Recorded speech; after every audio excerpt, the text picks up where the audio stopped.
Ô Orlando, conta pra gente qual que é o sabor da coluna de hoje, hein? Bem, o sabor de hoje é bem inusitado. É sabor de Saci Pererê. Isso mesmo, Saci Pererê, aquela criatura que era uma criança, um pré-adolescente negro, sem uma perna, que usava um gorro vermelho e que fazia soprar o vento, as coisas quebrarem, uma espécie de assombração brasileira. Bem, por que Saci Pererê? Porque ontem, dia 31 de outubro, foi oficialmente no Brasil o Dia do Saci Pererê, data criada em 2013 para tentar fazer com que nós celebrássemos o nosso folclore. Por quê? Porque a cada dia que passa, a gente tem visto as pessoas celebrarem mais e mais o Halloween, que é uma data que não tem relação alguma com a cultura brasileira. É uma data que começa na Inglaterra, onde moravam os povos celtas, uma data ligada a uma religião pagã, inclusive, que celebrava uma colheita, a passagem para o inverno. Os celtas acreditavam naquela época de que de 31 para 1º, o mundo entre os vivos e os mortos estava com menos barreiras e que os mortos tinham um acesso maior à terra. Então era um festival feito chamado Samhain, que deu origem depois, com o tempo, nos Estados Unidos, ao que nós conhecemos como Halloween, que é o Dia das Bruxas. E nós, infelizmente, nós brasileiros, compramos cada dia mais, cada ano que passa, mais e mais a história do Halloween, que não tem a menor ligação com a cultura brasileira. É tão complicado porque é uma cultura tão rica quanto o Brasil, compra até os fantasmas, compra as abóboras, que na verdade tem uma relação com a cultura irlandesa, compra as criptas porque os cemitérios e as lápides nos Estados Unidos são diferentes das nossas. A gente imita tudo. É uma coisa absurdamente importada.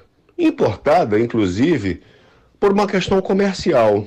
Quando nós temos aqui, no Brasil, uma cultura vastamente rica, e aí boitatá, saci pererê, a cuca, curupira, enfim, a gente tem cultura de sobra e até poderia tentar fazer uma simbiose do tal Halloween, Dia das Bruxas, com as assombrações da mitologia do folclore brasileiro.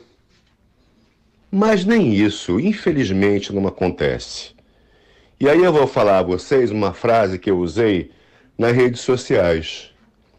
Nós paramos de dar doces no dia de Corme Damião para pedir no dia do Halloween, que é uma festa cada dia mais forte no contexto do país, do Brasil.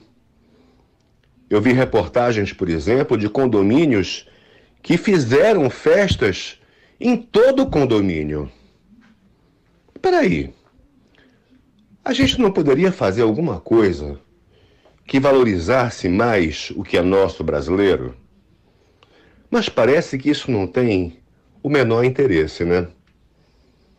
E aí eu já fico pensando se a gente daqui a alguns anos não vai começar a celebrar o Thanksgiving Day e assar um peru que nem os americanos fazem.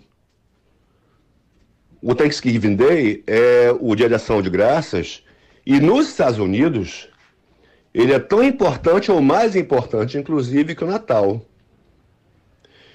Então, a gente tem que refletir muito naquilo que a gente está comprando. Ah, mas Orlando é uma oportunidade comercial. Ok, mas não podia tentar regionalizar, contextualizar, customizar para a cultura brasileira? Poderia, né? Há tantas formas de oportunidades comerciais, mas que valorizassem a cultura, aquilo que é nosso brasileiro, mas não. A gente compra o pacote completo. É uma coisa impressionante e eu tenho muito receio desse tipo de coisa. Queria trazer hoje para os nossos ouvintes, Rafael e Gene, vocês que ambos são do interior, inclusive, né?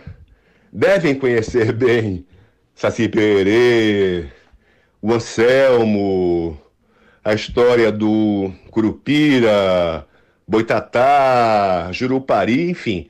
A gente tem lenda de sobra, tem assombração de sobra, não está precisando copiar nenhuma atitude. Aliás, a gente está na moda da cópia, né?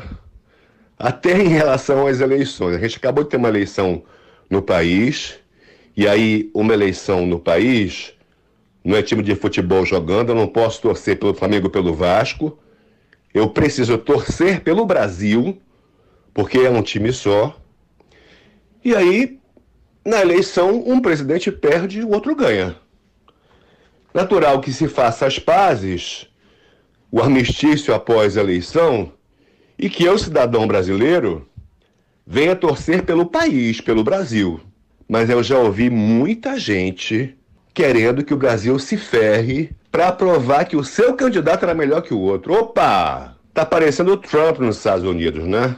Acho que a gente tem que colocar a mão na consciência sobre aquilo que a gente tem feito para valorizar as coisas que são nossas.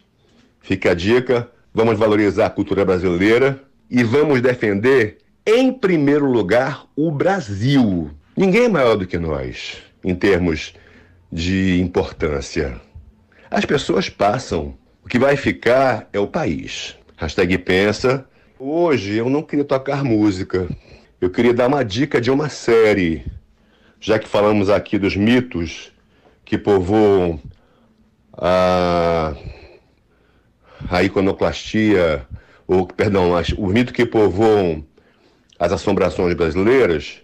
Queria indicar uma série brasileira hospedada num serviço de streaming no Netflix que chama-se A Cidade Invisível. Vale a pena você conferir. Vocês adultos vão adorar e vão se ver simbolizados na infância nessa série que tem uma temática adulta, tratamento adulto, mas que resgata esses mitos. É importante, procure lá A Cidade Invisível, temporada número 1 na Netflix, já foi até anunciado pelo sucesso que fez, que haverá a segunda temporada. Aliás, eu tenho a impressão que é a série brasileira de maior sucesso para aquele serviço de streaming. Fica a dica, boa semana pra gente, que a gente possa valorizar aquilo que é nosso e torcer pelo nosso país.